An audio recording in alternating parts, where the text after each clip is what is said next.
Welcome everybody, and thanks for showing up. I'm your host, Lady JBO, and happy to have you here at Ignite Humanity Live. Well, this is a show all about people who are igniting humanity, and I know that that's a big idea, big concept, but you know what? Each and every one of us ignites humanity in our own powerful way, and it's just that one person that we can touch their lives and inspire them to do something different, to step into their power, to really shine their magnificence. That is what it means to ignite humanity, because that creates a ripple effect for all of us to enjoy. I've just spent a week of traveling, so thanks for showing up if you watch some of our replays.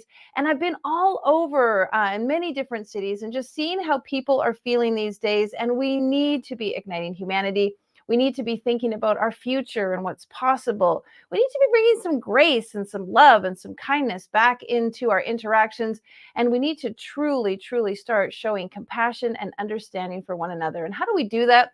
Well, I truly believe that it's our ignite moments, those moments in our lives, that journey that we've been through, that special or difficult or trialsome, that moment that really sparks something new for us. Those ignite moments drive us towards our mission and our purpose.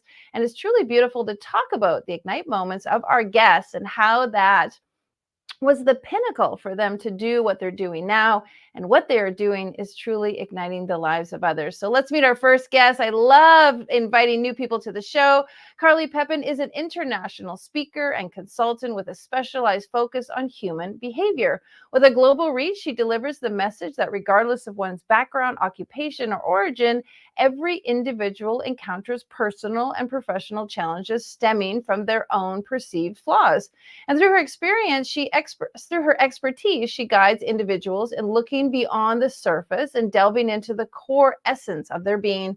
By uncovering and addressing the deeper issues that hinder personal growth, Carly enables her clients to design their lives with purpose and support creative avenues to ignite humanity. Let's invite her to the show. Welcome, welcome, Carly. Thank you so much for having me. I'm really inspired to be here. Thank you for being here. I love hearing different perspectives and other people's viewpoints. We all have this belief and this knowingness that humanity, I think, is good, is generous, is kind, is giving. And yet many of us need to learn and understand and really dial into that. You're doing some powerful work in human behavior. Can you talk a little bit about how your work will help people ignite humanity?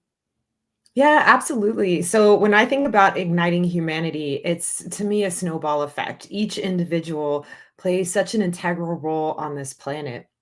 I love the overview effect that astronauts have, right? They go into space and they see the Earth and they realize that we're all one. And what's really quite amazing is that we genuinely are. Like, we all are here and we're all contributing to each other, sometimes without even knowing. So when we can ignite ourselves and we can ignite one individual, the snowball effect that can transfer to so many others is huge. So my main focus is tonight, one, to help the many. It's interesting because a lot of times we feel very alone, or we could be in a whole group of people. I remember years ago, I was in Beijing, and there's millions of people in Beijing. And yet I felt very alone. I felt like I didn't fit in. I felt like obviously my skin was a different color. I was taller than everyone. I sort of was like mountain over all the sea of people. And to sort of stop that feeling of not belonging, I started talking to people. I started asking them questions. I started finding out their story. I started really getting to know them. And it was really a powerful understanding that in that huge collective and that huge group, we all have this story. We all have a unique story, an individual story. But in many ways, our story is the same. We want to be happy. We want to feel peace. We want to feel joy. We want to feel a sense of self-worth. What are some of the things that you're finding that brings people together, and then that common denominator that's helping people feel connected? Yeah, so some of the common denominators is actually first we understand our purpose, and then we also understand another individual's purpose. And when you can see how their purpose serves your purpose, it actually gives this not only sense of alignment, but allows you to understand how you guys can align. So we're all definitely different, but for Mhm. example, I love certain aspects of personal development and growth and certain aspects of learning. And my husband likes different aspects of learning and personal development and growth. If we both like the same thing, we'd probably get bored with each other. But the fact Right. that he studies one thing and I'll study something else, and then we come together and combine like forces in that way, what winds up happening is those differences is actually what brings us together. So some Mm. people to be similar and we're hoping people are similar, not really realizing that it's the actual differences that connect us because they're fulfilling a role in your life that you're naturally not going to do, and not because you can't, it's just because you don't want to. It doesn't feel as Mm. purposeful or meaningful to you. So it's cool, like even when you're in Beijing and you're walking around, all those individuals have different purposes, different things that they do in life, and it serves you. And when you get to experience it and see how it helps you on your own mission to ignite humanity, right? You also get to understand, like, wow, this is a person I'd love to collaborate with, connect with. So it's actually taking those differences and seeing how it helps us in our life. And when you see that, you realize there's a lot more collaboration that can occur. Well, so well said. It's so well said. And that's why I love having guests on the show, is because they're doing something that's very powerful to them. They're igniting humanity in their own way, and they're touching lives and inspiring people. And that's why it's so wonderful to ask and speak to so many diverse individuals, because they are adding that little thing, that little extra thing. Like, I'm super interested in what you're doing. I'm excited how you ignite humanity. I'm so fascinated with the power that you have. Talk to me a little bit about what you were saying in the intro about people are sometimes limited by their flaws. What's happening there? And these are our perceived flaws. And I want to emphasize perceived Right. because yeah, everything that you see on the outside, you actually have within. So you might compare yourself to an outside source. And this is where what people call imposter syndrome come in, is you look on the outside and you think someone has something that you don't. Now, what winds up happening is then you perceive you have a flaw and you'll go out and try to fix and change yourself according to what you perceive your flaw is. But the reality is that you have that same thing on the outside that you see in someone else, but it's in your values and your purpose. So for example, a businessman may be great at running a company, and a wife who stays at home, which it could be reversed. Roles are a bit reversed nowadays as well, but we'll just use that as an example. So a wife could stay at home and be taking care of the kids. I call them the CEOs of the household. So if Right. I look at everything that they do in a day and all the things that they manage and how they're managing school and kids and growth, they're doing all the same things as a business owner, just in a different form. So if we're putting someone else on a pedestal thinking we don't have it, we're not seeing our own unique form.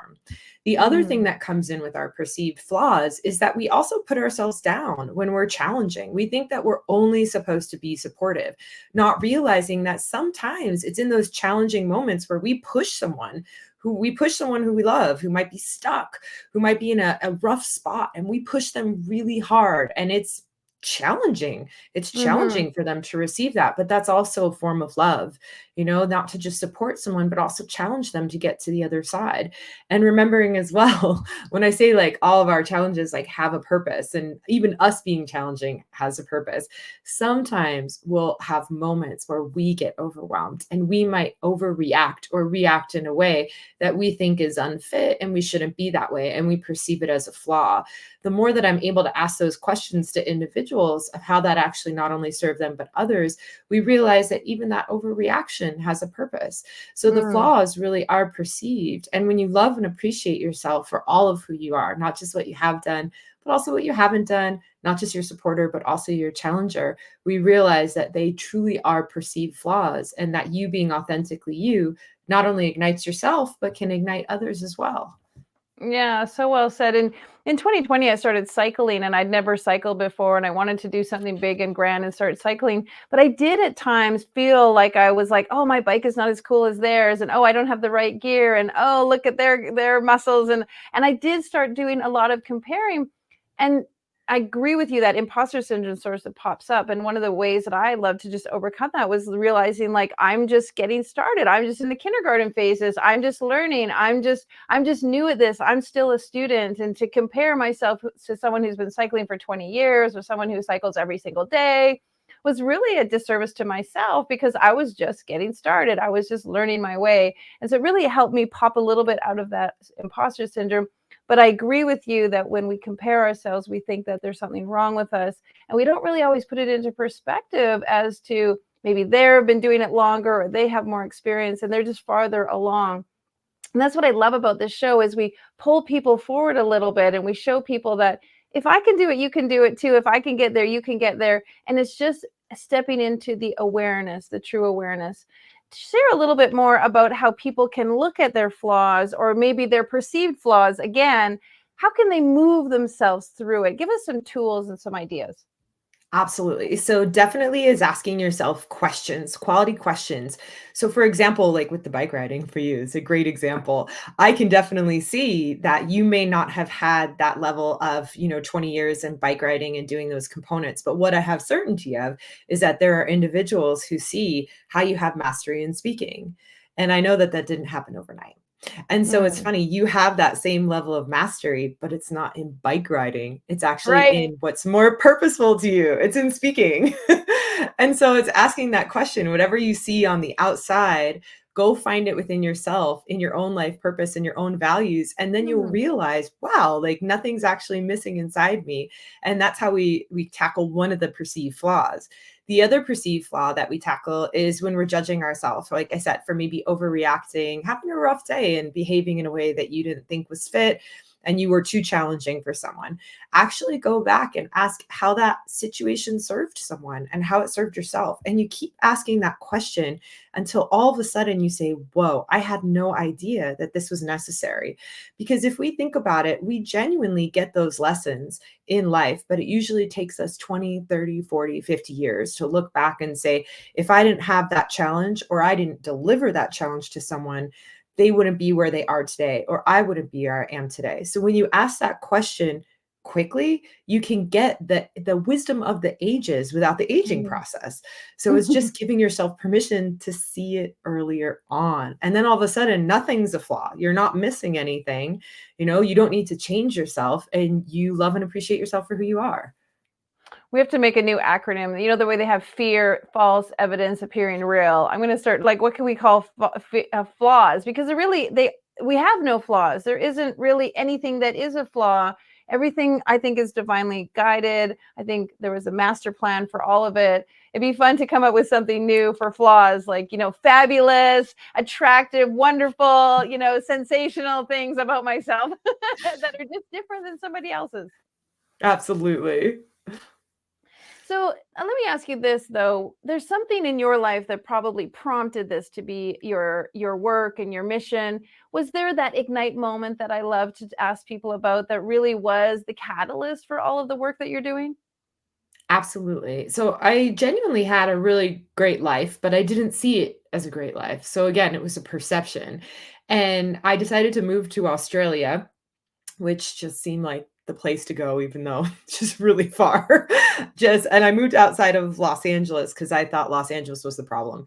And it was definitely the perfect place for me to go because as soon as I got there, I realized that there was nothing on the outside that was impacting me because all those things were gone and that it was all coming from the inside. And that's when I really started to understand, hey, it's time to take a different approach.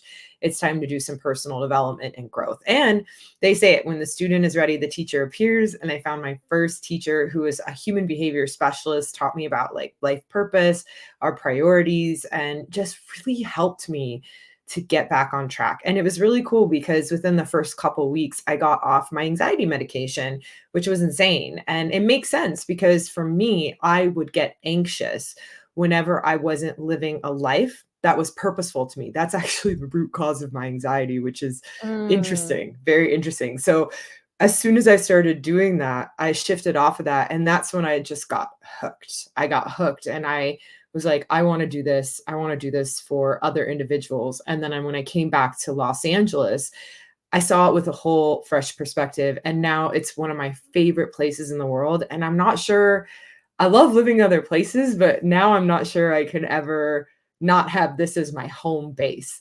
So when I say it really is all our perceptions, it genuinely is. And when I came back home, I fell in love with the city that's genuinely my home and mm. myself, which is helpful. Well, I think a lot of people listening can relate. Many people have left where they live thinking that grass is greener on the other side, or it's going to be better over there. And for some people, many people, it is. But in your situation, you left you left Los Angeles, moved to Australia, left to go to an entirely different country. And what you found when you got there was it wasn't the place, it was really the place within you. Can you share a little bit about that? Because I think there are many of us who are thinking like it's better over there. Oh, it's actually better over there. Or it's better with him. Or no, it's better with him. Or no, it's better in this job. Or it's better in that job. And they're just always kind of looking for that outward component, I guess is the word, that's going to make it all better, when really it's the work that we do inside. Absolutely. And this is where our perceptions come in, right? So I had a perception that there was more negative than positive in Los Angeles. That was my perception. And so when I moved to Australia, my perception that it was going to be more positive than negative. And I got there and nothing really changed. And don't get me wrong, Australia is amazing. Like if I think about another place in the world that I could settle down and feel fulfilled, Australia is the other one so far out of all the places I've traveled in the world. However, it still wasn't going to be fulfilling because I wasn't fulfilled. I Mm-hmm. wasn't waking up every day doing things that I felt were purposeful to me. I didn't do things that I felt were like I was on a mission, that my life mattered in a sense. And it's not to say that we have to go out and do something on a grand scale to make our lives matter. Like your life is going to matter according to your unique priorities. Again, that overview effect. When you look at this planet, there's so many people. I mean, we have almost over 8 billion people on this planet. To think that every single one of us has to be on the stage in front of billions of people all the time, like that's just not possible. And so if you connect with what's truly inspiring to you, you'll realize maybe that's not for you. And then what is for you? And the Mm. second that we connect with that component of ourselves, it changes the dynamic of what you wake up to every day, because you wake up saying, instead of I have to do this, I need to do this, I've got to do this, you're like, I get to do this. I want to do this. I'm looking forward to doing that. And that's a very different feeling that we have when we create a life around our own purpose. And it doesn't matter where you are in the world, if you understand who you are, you take that with you. Home is on the inside. So no matter where you are, if you have that home and you know that like how to create that home on the inside, you can go anywhere and find it and find yourself and feel fulfilled, anywhere on this planet. And the other cool thing as well with that is when we find that home on the inside, is that you're also going to embrace both pleasure and pain in the pursuit of it. Is that you don't have to avoid the challenges. You don't have to avoid getting frustrated. You start to see the challenges as a growth opportunity, as an evolutionary opportunity, and something that you can do to create not only for yourself, but for others. And so you wake up and now it's like, oh, this is going to be hard. I don't want to do this. Now you're like, this is going to be hard, but I'm going to do this because this is so meaningful to me. And then we start to build real self-worth, confidence that lasts. It's not just an affirmation, it's you physically experiencing what you're capable of. So building that home on the inside is so much more important than you think, because that's where you'll go through the pleasure and pain, and you'll go through those challenges that again build self-worth that lasts. You'll feel it, you'll know it, you'll experience it. And nobody, no matter what they say to you, can take away that knowing and certainty from overcoming things and getting to the other side. Well said. And that begs the question, because some people are listening and they would say, well, how did you do that? How did you find that? How did you get to that place and decide, I'm not happy here. I want to get on purpose. I want to discover my purpose. There are many people who are just going through the motions, feeling like that's what they're supposed to be doing. Isn't that what society says, or television says, or this is what the internet says?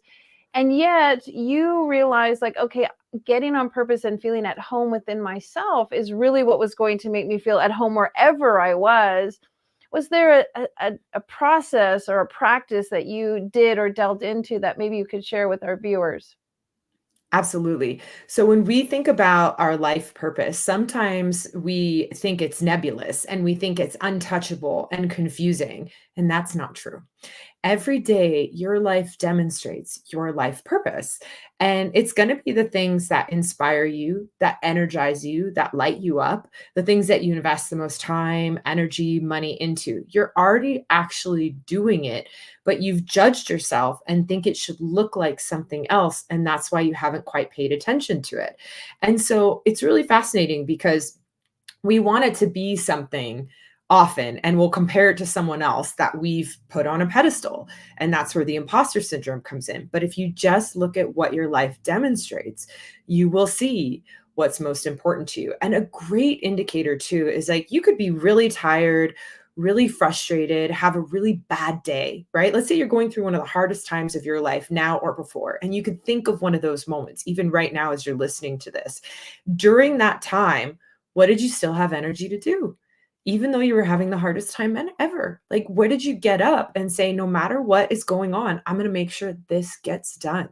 And Mm. those are things you do because they're so purposeful to you.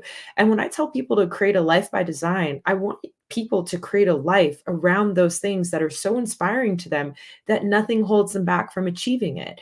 High achievers aren't high achievers because they're special, they're better than you, they have more skills or tools. That's not the case. All they're doing is they're connected to something that they're not willing to give up. So if you pay attention to what you're already connected to, what you're already not willing to give up, and invest more time and energy and your life into that, I guarantee you, you could be considered that high achiever because that's your purpose. That's your greater why. So it's really quite inspiring. Like when you connect with that and see it. And again, your life demonstrates it. It demonstrates what you're doing daily, already investing in is something that's in like genuinely purposeful to you. Yeah, I can really relate to that. A lot of times when I'm coaching my clients, I'll say to them, "What would you do if you never got paid to do it?" And they kind of, they glitch. They're like, "What? What do you mean? If I never?" I said, "What would you do even if you were never paid? You didn't make a penny from it. What would you do?" And a lot of people have to really think about it, but ultimately they'll say things like, I would just paint, or I would just write, or I would just, I would go and save the dolphins, or I would, they really have something inside of them that's they're quite passionate about. And I always lead them in that direction, because if you're going to do something and it doesn't matter if you get paid or not, you're still doing it, then that really is in alignment with your greater purpose, because you don't need to use the transaction to get you to get up every morning. And so really well said, because we do need to dial into the things, as you said, that put us on purpose and give us meaning and this sense of belonging. I know that your Ignite moment was quite impactful for you. Did you ended up moving back to Los Angeles from Australia? Now, tell us a little bit about how do you, and today is really about ideas, how do you now use that wisdom and that knowledge to really help ignite humanity?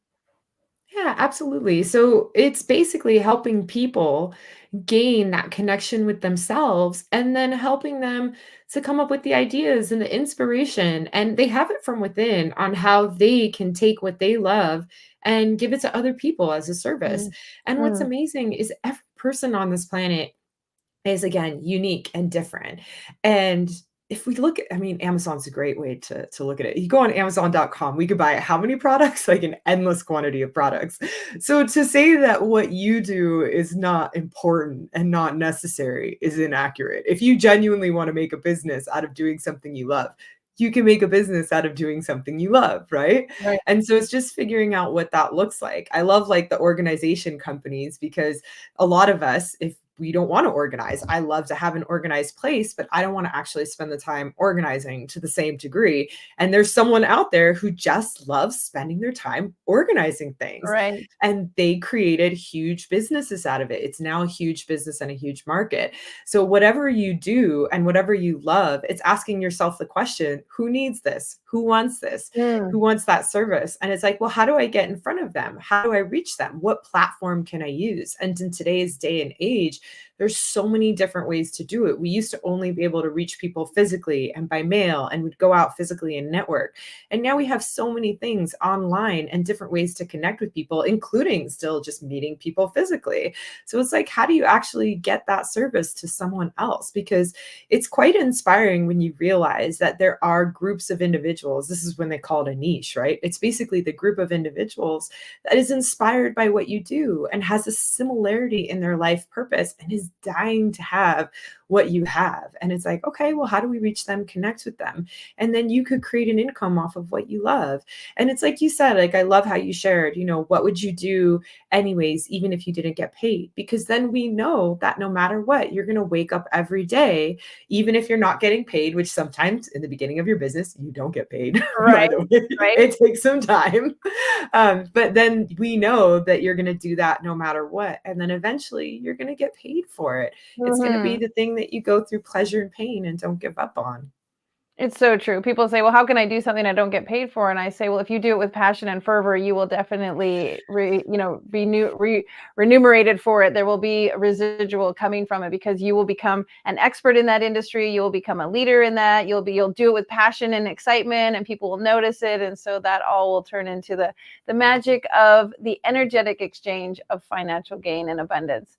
Well, I love everything you have shared. I so appreciate you. And it's true. We really want to inspire people to be on mission, be on purpose, and that is absolutely going to ignite humanity. Well, folks, we want to know what Carly is up to, and you want to find out how to reach her, and you'd like to learn more about what she's doing, and something today resonated with you, and you'd like to speak with her, please reach out to her at her website, carlypepin.com, and find out how you can work together and support one another to ignite your own life and ignite the lives around you. Thanks, Carly, so much for being here. Blessings. Great show. I appreciate you dearly. Thanks. All right. Well, folks, if you are looking to really get on purpose and get on mission, take a moment and ask yourself, what do I love to do? Even if I didn't get paid for it, would I do it anyway? And that is a great indicator of the things that are important to you. And then when you do stuff with passion and compassion, you actually create a really absolutely beautiful life for yourself and others. Well, let me tell you a little bit what's going on in Ignite Humanity. We're doing some fun stuff, and we'd love for you to go on over to our website to see what we're up to. We're creating the largest compilation book about Ignite Humanity stories. We are building schools in third world countries, and we'd love to have your donation. Folks, every dollar you donate buys a brick for one of our schools, and we're using plastic bricks made from recycled plastic pulled out of the landfills, and that's pretty powerful. You can find out more at our website, ignitehumanity.life. If you'd like to be on the show, well, we would love to hear from you. I want to talk to every single person on the planet. Carly mentioned 8 billion people, and my mind started churning like, could I get to 8 billion people? Wouldn't it be great to know 8 billion Ignite moments? Well, we would love to hear your Ignite moment and how that is igniting humanity. Reach out and fill out our type form and tell us what you're up to. And if you know somebody who's igniting humanity and maybe they're shy, fill out the type form for them, and we would love to have them on the show. We want voices and stories and understanding from all over the globe, because we hope that one thing that is said on this show is the thing that moves the needle for you and helps you get inspired to ignite the lives of others. All right, blessings. We'll see you tomorrow, and have a great one. Now, more than ever, we need to come together to connect with one another.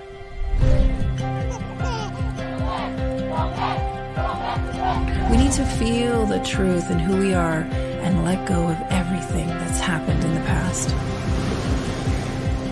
We need to empower every person on the planet and awaken hearts, enliven souls, come together, laugh, play, rejoice, connect, create, and love.